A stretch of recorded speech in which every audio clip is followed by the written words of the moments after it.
Hello everybody, it's Ronald Rich here. Rob Walker Let the Music Play is having a contest for 200 subscribers contest.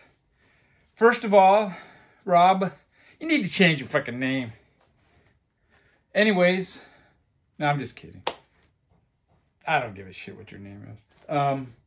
He wants you to show at least 5 records or talk about 5 bands that you wish you would have seen in concert. I'm kind of going to do a little bit of a spin on that. I'm going to show some bands that I wish I would have seen. I'm going to show some that I'm glad or special concerts that I did see. And I'm going to talk about some that I want to see. And I'm going to start off with the Beach Boys. Man, I wish I would have seen the Beach Boys. I have a lot of records, so I'm going to whip through these. I wish I would have seen the Shags. I think that would have been really special. In a special kind of way. I wish I would have seen Derek Higgins. Derek Vaughn. Our own Derek Higgins.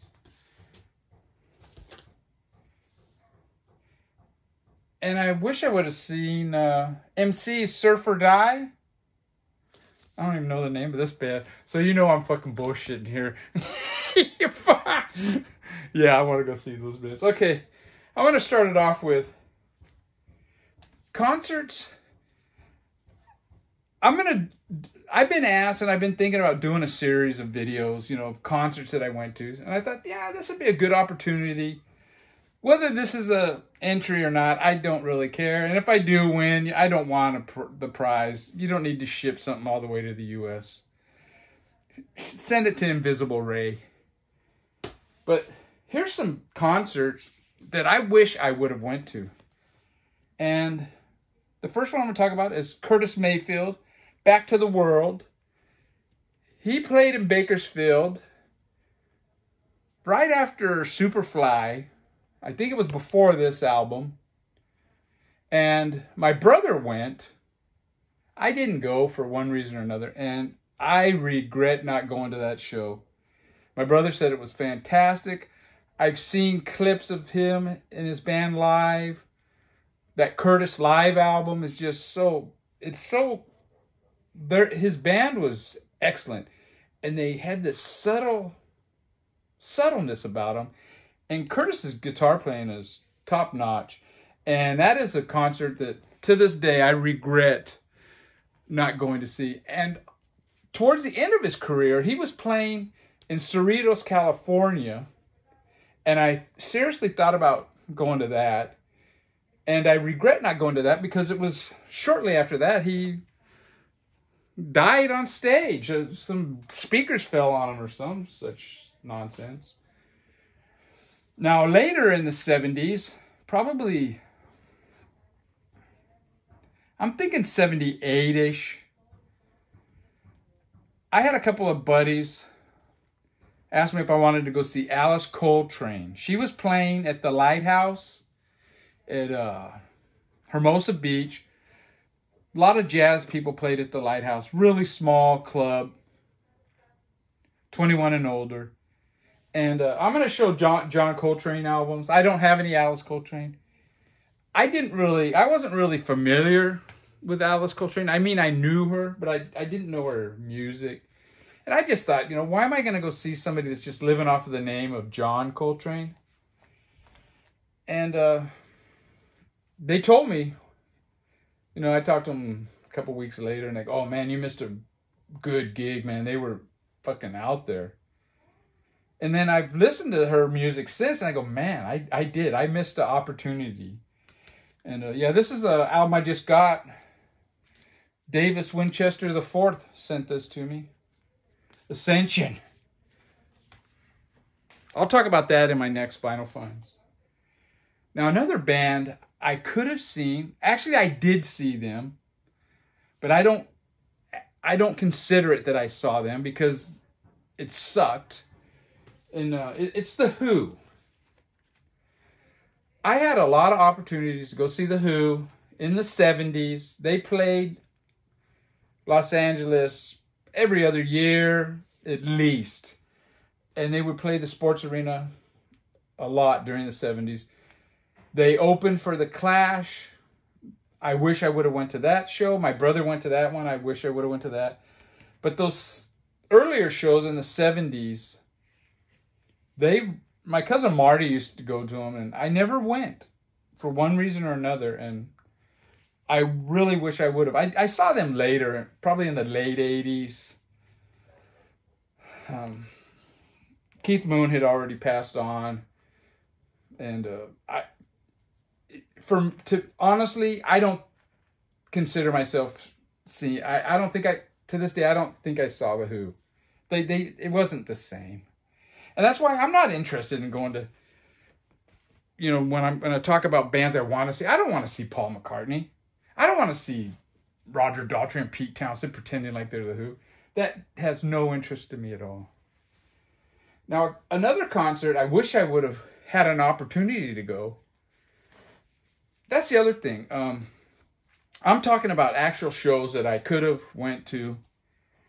I'm not talking about, I wish I would have seen the Beatles, I didn't, or Jimi Hendrix. Jimi Hendrix did play Bakersfield, but I was probably 11 or 12, so, And then Steve Carlson, he showed, was it Beethoven? I'm talking about actual shows that I could have went to. And one is the Sex Pistols, when they had toured the U.S. and they had Sid Vicious in the band. They never played L.A. They played Frisco. And they broke up. Now, I've heard people say that show was a disaster. I have it on DVD, and it doesn't seem that bad to me. But yeah, I wish I would have seen the Sex Pistols in the 70s. I did see them on that reunion tour with the original bass player, Glenn Matlock, who is a much better bass player than Sid. And that was really good. In fact, they have some, I believe, bootleg records at the record store, like 4 of them on that tour. It was the Filthy Lucre, whatever, I can't remember now.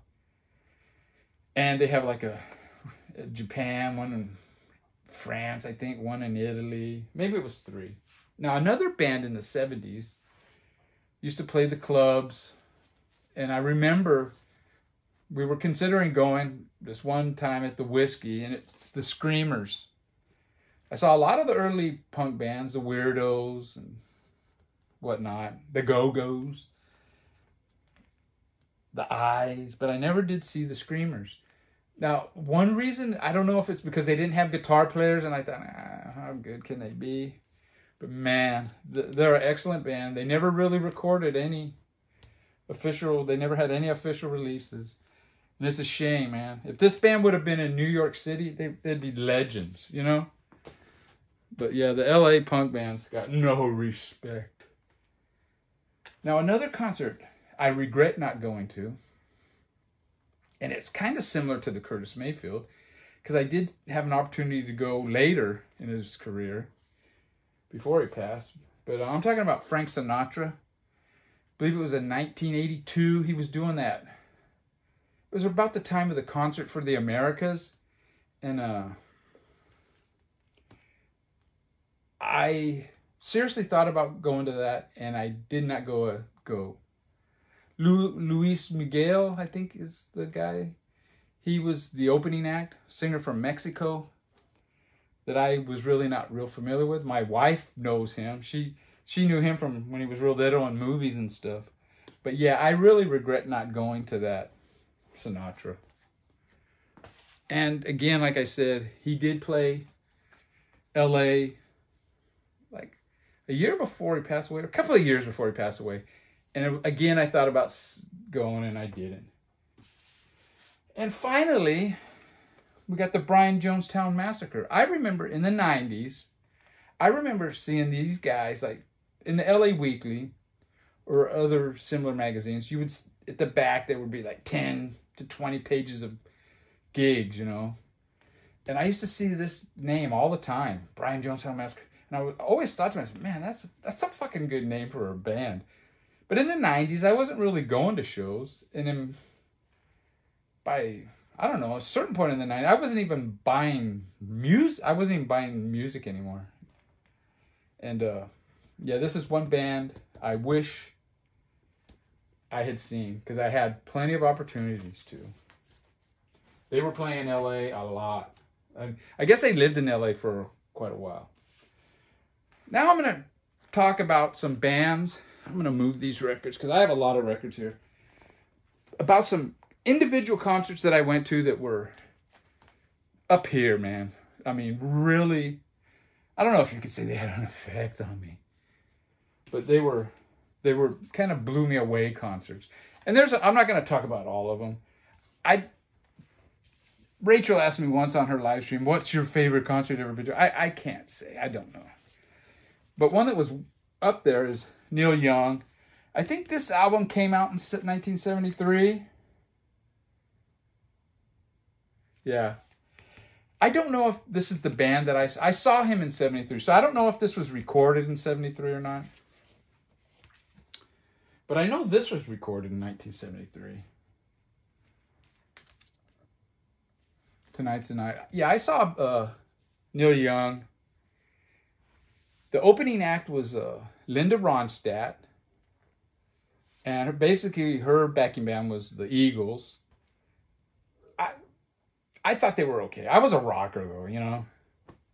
I mean, I wish I could go back and rewatch that. I would probably be blown away. But yeah, when Neil came out, he came out just acoustic guitar. Did a couple of numbers. Another guy came out, and then another guy came out, and that's how the concert was. Slowly, you know, different members of the band came out, and then eventually David Crosby and Graham Nash came out, and it was fantastic. It was just the show. I mean, it started out great with Neil just playing guitar, and it just kept building and building, and it blew up, man. It was a great show. Another show that really blew me away, and I should have got their live album I have from Woodstock, but it's Sly and the Family Stone. This is his album, Small Talk. I saw him before this album came out. I saw him right after there's a riot going on. And as good as Sly and the Family Stone were at Woodstock in that era, when there's a riot going on, they were better, man. It was just unbelievable how good that band was. The one drawback was he was about an hour late coming on stage. Sly was notorious for that. He would be late for shows. He would be a no-show. But man, when they did get on stage and they had this funky groove, and it was one of the, to this day, that Sly and the Family Stone show was one of the best shows I've ever been to. And we were close. We were like 3 or 4 rows up, right to the side of the stage, and it was fantastic. Now, another band I saw, which when I still lived in Bakersfield, and we drove down to LA to the Santa Monica Civic, and we saw Weather Report, Mysterious Traveler, and they were promoting this album, I guess. This was the album that was out. And they opened up with Nubian Sundance, and the hairs on my back stood up. I mean, I got chills. And we were, what's his name? Alfonso Johnson was like standing right there, and dude, I mean, I could have spit on him, you know. But yeah, it was one of the best concerts I've ever been to. I hate to say it, like, that concert was like a religious experience, but it kind of was, man. It blew me away how just fucking tight they were. Wayne Shorter would come in with his solos, and they were fantastic. Now, I did see them 3 other times, and none of them got me quite the same way. In fact, the last time I saw them was with that Paco Pastorius, and he didn't have a shirt on, like he's a fucking rock star or something, you know, like you think you're in Van Halen or something, dude? Get the fuck out of here. And that kind of turned me off. Never went back and saw them again. Now this next band, Bob Marley and the Wailers. Saw Bob Marley at the Starlight Amphitheater in Burbank. It was an outdoor thing, nestled into the San Gabriel Mountains. So you had the mountains, like, it was, you know, it was like kind of enclosed. It just didn't have a roof. And it wasn't a humongous place. It was during the Babylon by Bus tour. And I believe Keith Richards came out at the end and played with them on the encore. It was either Keith Richards or Mick Jagger. It's kind of hazy. I could have looked it up on the internet, but who cares? But yeah, they were grooving, man. Their rhythm section, the bass and drums of that band were just like no other. And Bob Marley, man, that dude had a voice. He could sing. He was a wailer, dude. Fantastic show. Another one was Parliament. But the show I'm going to talk about is a Bootsy Collins show at the Forum, LA Forum. And it was about the time that Star Wars came out. And, I mean, Bootsy, his band was basically Parliament, you know. It was all the same guys. Funkadelic, Parliament. The guys that backed up Bootsy had pretty much the same guys.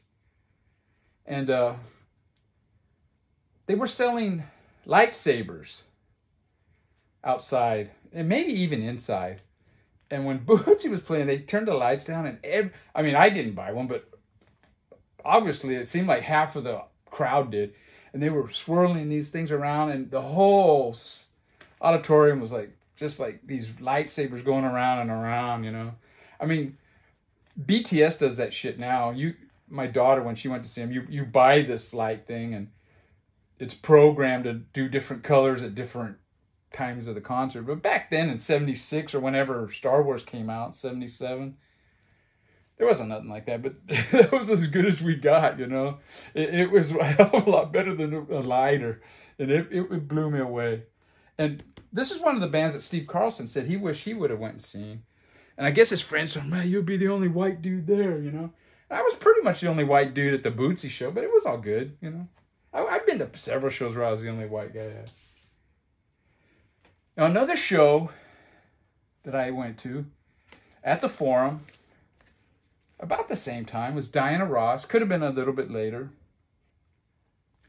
She performed. We were basically half court at the basketball court, maybe 20 rows up. We had excellent seats. And the stage was in the middle of the basketball court, and they performed in a round. So it was fantastic. Everybody in the auditorium got a great show. Diana Ross put on a great show. She performed to everybody in the crowd. And yeah, it was a great show. Diana Ross. Some of her stuff is wanker shit, but she did a really good concert, man. And there's a lot of controversy going about, should I take it out of the shrink wrap? And see, this is one I wish I would have left in the shrink wrap. Look at that stain on there, man. If I would have left the shrink wrap on, that wouldn't have been on there. That's my 2 cents. Another concert that I'm glad I went to. In fact, they so impressed me. Back in the day at the Whiskey, they would have a early show and a late show. We saw this band at the Roxy, 1978. Went to the early show of the Cramps, and I was so blown away. We bought tickets and we went back and seen them again. Fantastic, dude. Everybody in the band had so much charisma. The drummer, I mean, he just exerted this charisma. Poison Ivy, and then this dude here, the one that left the band. Wow, what's his name? Well, whatever, it doesn't matter. He was fantastic, but you couldn't keep your eye off of this knucklehead.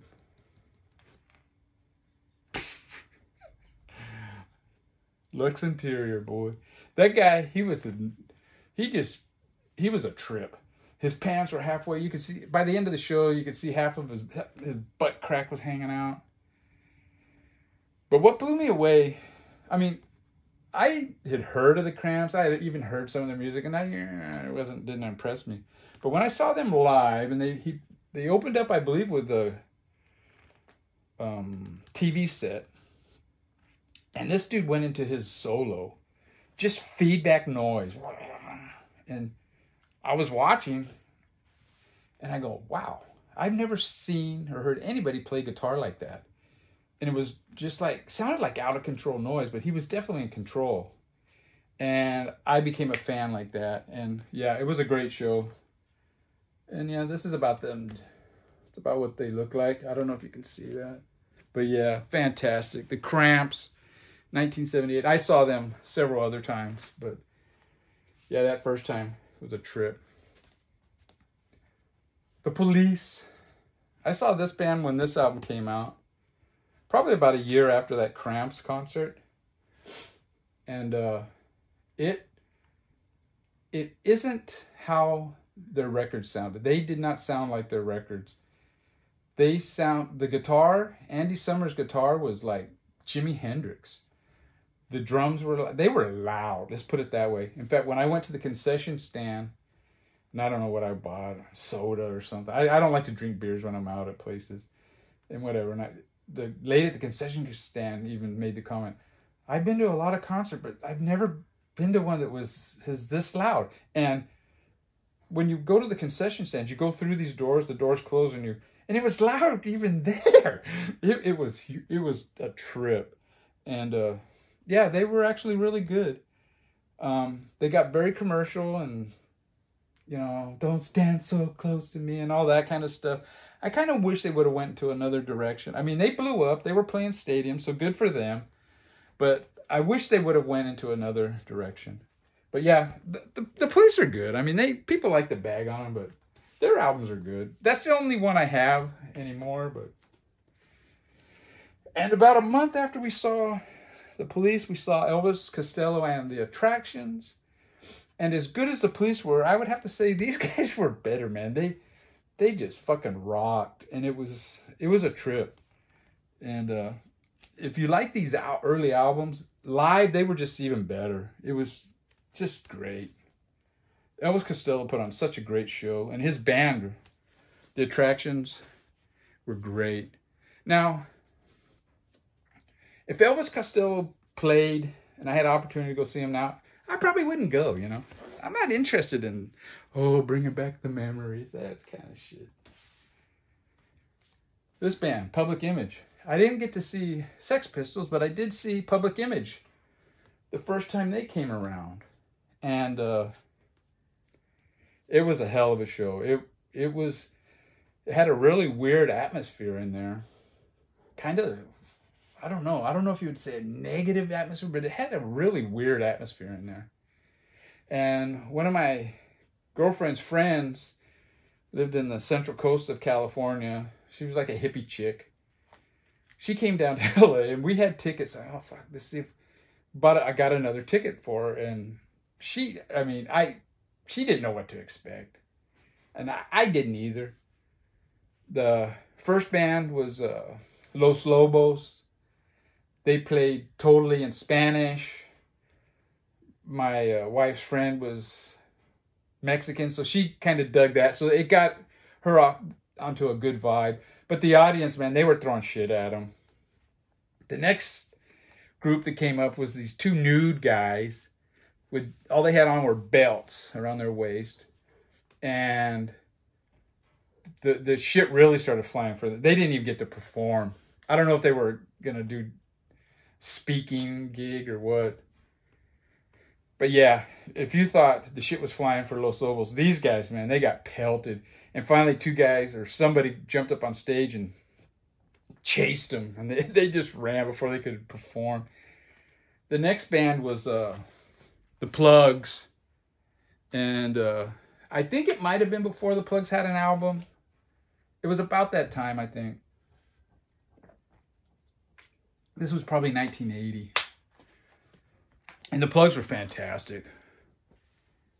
And then Public Image came on with the classic lineup, the original lineup. And it was really magical, man. Jaw Wobble on bass. He was sitting down, I believe, through, I don't know if it was the whole concert. Keith Levine, his guitar. And Johnny Rotten, man, was John Lydon, very personable. Interacted with the audience, and, you know, people started spitting, and he crouched down, and the spit was going over, and he made a comment, and I was like, what the fuck, you know? So people stopped. And then, I guess that was a big thing in England, but it really wasn't in LA, and it was like, what are you fucking wankers doing, you know? Trying to be English, you know? But there was a little kid in the audience, and he spotted me, brought him up. He brought him up on stage. Little guy, man, maybe 10, 12, you know? He wasn't in high school, let's put it that way. He was a little guy. And he had his hair spiked. He looked like a little Johnny Rotten, you know? And he sang songs with this kid, you know? The kid knew the words, and they were singing together, and it was just fucking beautiful, man. It was just, I mean, it's kind of weird to say that a Johnny Rotten concert was beautiful, but it really was. Now, the next band that I saw that was really good concert, here is the Jackson 5. I didn't see the Jackson 5. I saw the Jacksons, and it was about the time of this, and it was on their farewell tour. Now, I could have looked it up. I don't recall. It was early 80s when they did the farewell tour. And, you know, that was supposed to be it. But then they ended up releasing Victory, and they ended up doing a Victory tour, you know. So that was kind of my first experience of, oh, yeah, okay, this is their last tour. Yeah, right. But anyways, they put on a good show, man. Michael Jackson was fucking fantastic.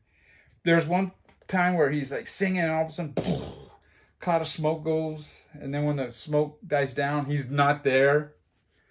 And then he pops up, and he's way up here, you know, up on the top of up in the rafters. It was very entertaining.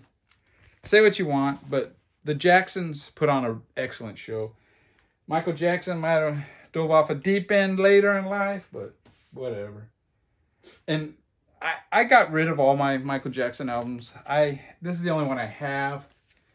I do have his stuff on CD, though. The next band I'm going to show, and we're getting to the end, Talking Heads. This is Remain in Life. They have that movie, Stop Making Sense, and I saw them on that tour. In fact, I saw them, it was either a couple of days before or a couple of days after that actual show, that film was recorded. That was recorded at the Roxy in Los Angeles. I saw them at the Long Beach Arena. And I saw them by myself. Nobody I knew wanted to go see the Talking Heads. Went by myself, and anybody that's seen that film, Stop Making Sense, you know how good the show was. It was fantastic. He comes out, the Psycho Killer, just him, and slowly, it was kind of like the Neil Young. Slowly people started coming out, and then he ended up with this big-ass band, and they rocked, dude. They rocked. Another one I saw a little bit later in the 80s, the Sugar Cubes. And I believe I saw them before this came out. It was at the Whiskey, very small, and kind of, I don't think it was at capacity at all. They did their set all in Icelandic. They didn't speak English. In fact, there was one guy, speak English, you know, and I'm thinking to myself, well, what a dick, you know. But I was thinking to myself, there was Bjork was the singer, but there was a guy too that sang. And I do remember thinking to myself, man, I wish that fucking guy would shut up and just let her sing, you know? But yeah, I didn't know who the Sugar Cubes were. But yeah. And these two kind of tie in. I mean, I saw these two bands together. And first band was Sugar Cubes. It wasn't as good. They didn't get to play that long, maybe 30 minutes if they were lucky. The second band was Public Image, and it was probably the worst I mean, they weren't bad, but it was probably the worst time of all the gigs I saw Public Image a lot. John Lydon moved to LA, and he used to play LA a lot. And they were always fantastic. And this show I'm talking about was probably the least fantastic. And they were opening for New Order. And I must say, New Order is the most boring band I have ever seen in concert. It was... their first album, I guess, is pretty good. And I get why people like them. But man, in concert, they were wankers. Now, I'm going to show real quickly these are people that I want to see. Now, this is one I showed earlier that, I missed. But I would, they're still relevant to me. And I want to see this band, the Brian Jonestown Massacre. Another person I want to see in concert is PJ Harvey. I think this is the only vinyl I have by her, so that's why I'm showing this. But yeah, she's fantastic, man. She has been since, early 90s. Love her. My brother's the one that turned me on to her.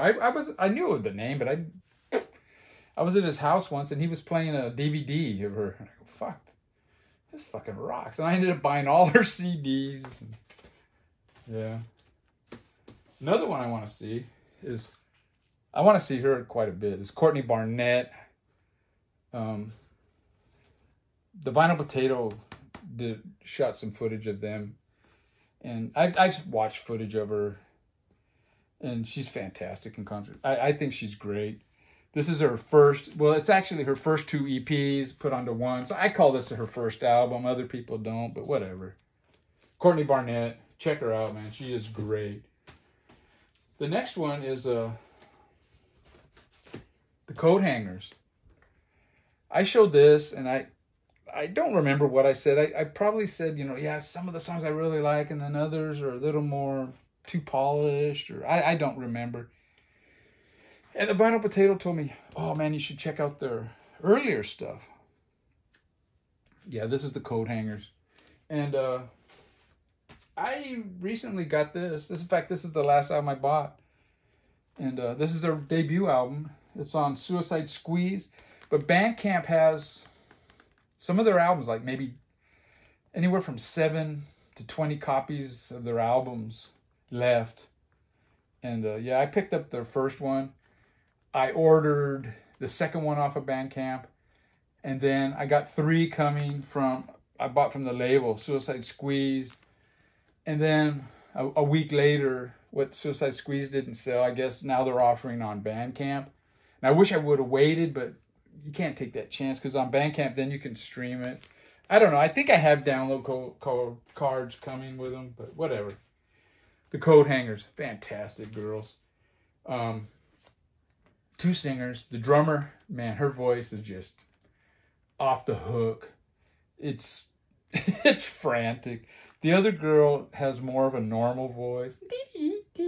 And just the mixture of the two is just fantastic. Next one is Diane Coffee. Diane Coffee is a he. He was the drummer for Foxygen. I showed Foxygen, I believe, in my last video. Oh yeah, it was the Animated Eye. This is like a kind of a 60s sounding album. His second album is this one. There he is there.